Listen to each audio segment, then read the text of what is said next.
Palavra da Vida, com Padre Marcos, missionário redentorista. Eu vim para escutar Tua palavra, Tua palavra, Tua palavra de amor. Tua palavra, Tua palavra, Tua palavra de amor. O Senhor esteja convosco, Ele está no meio de nós. Proclamação do Evangelho de Jesus Cristo segundo Mateus. Glória a vós, Senhor. Naquele tempo, Jesus foi à região de Cesareia de Filipe e ali perguntou aos seus discípulos: quem dizem os homens ser o Filho do Homem? Eles responderam: alguns dizem que é João Batista, outros que é Elias, outros ainda que é Jeremias ou algum dos profetas. Então Jesus lhes perguntou: e vós, quem dizeis que eu sou? Simão Pedro respondeu: tu és o Messias, o Filho do Deus vivo. Respondendo Jesus lhe disse: feliz és tu, Simão, filho de Jonas, porque não foi um ser humano que te revelou isso, mas o meu Pai que está no céu. Por isso eu te digo que tu és Pedro, e sobre essa pedra construirei a minha igreja, e o poder do inferno nunca poderá vencê-la. Eu te darei as chaves do reino dos céus. Tudo que tu ligares na terra será ligado nos céus. Tudo que tu desligares na terra será desligado nos céus. Palavra da salvação. Glória a vós, Senhor. O mundo ainda vai viver Tua palavra, Tua palavra, Tua palavra de amor. Tua palavra de amor.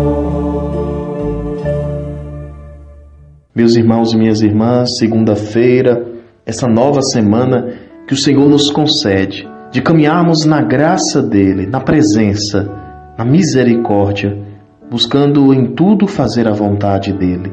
E assim nos tornamos pessoas melhores. Assim a nossa semana fica melhor, buscando fazer a vontade de Deus e atentos para que possamos sempre corresponder aos convites que Ele nos faz. Hoje a Igreja nos convida a fazermos memória da Cátedra de São Pedro. Essa solenidade que é o sinal da autoridade de Cristo no reino, na Igreja, e de Cristo que escolhe Pedro para ser o primeiro líder da comunidade cristã. E assim a nossa Igreja ela mantém o que nós chamamos da sucessão apostólica. A partir de Pedro, tantos papas passaram pela Igreja colaborando para que a Igreja fosse fiel ao projeto de Cristo Jesus. É o próprio Cristo que escolhe Pedro, é o próprio Cristo que escolhe aqueles que orientam e que lideram a Igreja. Por isso, de modo muito especial, rezemos nesse dia de hoje pelo nosso Santo Papa, o Papa Francisco, para que Deus possa lhe conceder sempre a saúde e o discernimento, de modo especial em tempos tão difíceis. Que Deus possa iluminar e conduzir toda a nossa Igreja, para que vivamos na unidade, para que sejamos capazes de colocar sempre em prática a palavra de Deus. E ser Igreja é reconhecer a presença de Cristo que está no meio de nós e dar testemunho. Por isso, no Evangelho que nós escutamos de São Mateus, Jesus faz uma pergunta: quem dizem os homens ser o Filho do Homem? E aí os discípulos respondem muitas outras respostas. Pessoas que ainda não tinham feito uma experiência verdadeira de Cristo, que não sabiam quem era Cristo. E é Pedro, que está ali próximo do Senhor, que responde: tu és o Messias, o Filho do Deus vivo. Como igreja, como cristãos, nós temos a grande responsabilidade de fazermos uma experiência verdadeira de Cristo e anunciar Cristo para o mundo. E essa experiência nós fazemos pela oração, pela escuta da palavra de Deus e pelo conhecimento da tradição da nossa igreja. Nós não podemos falar do Cristo que eu acho que é, do Cristo da minha cabeça. Eu preciso falar do Cristo do Evangelho, do Cristo que a igreja me ensina.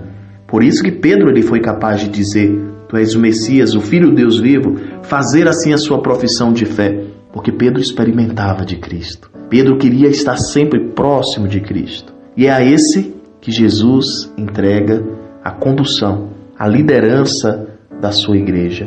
É Ele que Cristo chama de pedra e que sobre Ele, que é o próprio Cristo, iria edificar a igreja e o poder do inferno nunca poderia vencê-la. Meus irmãos e minhas irmãs, compreender que a nossa igreja ela é de Cristo.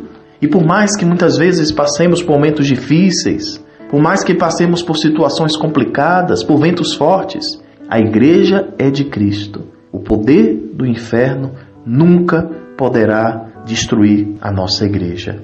Pode tentar, pode colocar diversas situações, mas nunca a nossa igreja acabará, porque ela é de Cristo. Ela não é nossa, ela não é uma obra humana. E nós fortalecemos a nossa igreja à medida que nós conhecemos a nossa fé e que nós anunciamos a nossa fé. Tantas pessoas distantes de Cristo porque não tem quem anuncie, quem fale verdadeiramente de Cristo. E eu, você, nós somos convidados a sermos esses missionários de Jesus, missionários da igreja, nos comprometendo em fazer com que o reino de Deus aconteça no meio de nós. Então, meus irmãos e minhas irmãs, nesse dia, que possamos tomar consciência do nosso batismo, do nosso compromisso e rezemos pela nossa igreja, para que possamos a cada dia sermos fortalecidos e fiéis no caminho, sem esquecermos que a igreja sou eu também. A igreja não é apenas o padre, o bispo, o papa, as religiosas. A igreja somos todos nós, leigos, consagrados, ordenados, todos nós chamados por Deus a partir do nosso batismo. O Senhor esteja convosco, Ele está no meio de nós. Que o Deus rico em bondade te abençoe e te livre de todos os males, de todos os perigos. Em nome do Pai, do Filho e do Espírito Santo. Amém.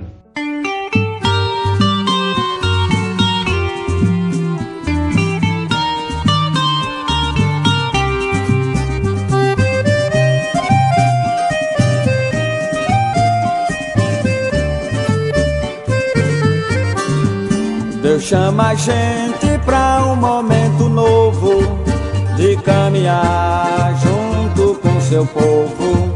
É hora de transformar o que não dá mais. Sozinho, isolado, ninguém é capaz. Por isso vem, entra na roda com a gente também.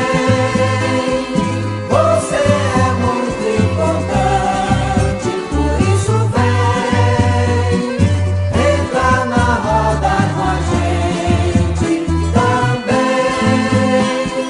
Você é muito importante. Vem. Não é possível crer que tudo é fácil. Há muita força que produz a morte, gerando dor, tristeza e desolação. É necessário unir o cordão. Por isso vem, entra na roda com a gente também. Você é muito importante. Por isso vem, entra na roda com a gente também. Você é muito importante. Vem. A força que hoje faz brotar a vida atua em nós pela sua graça. É Deus quem nos convida pra trabalhar, o amor repartir e as forças juntar. Por isso vem.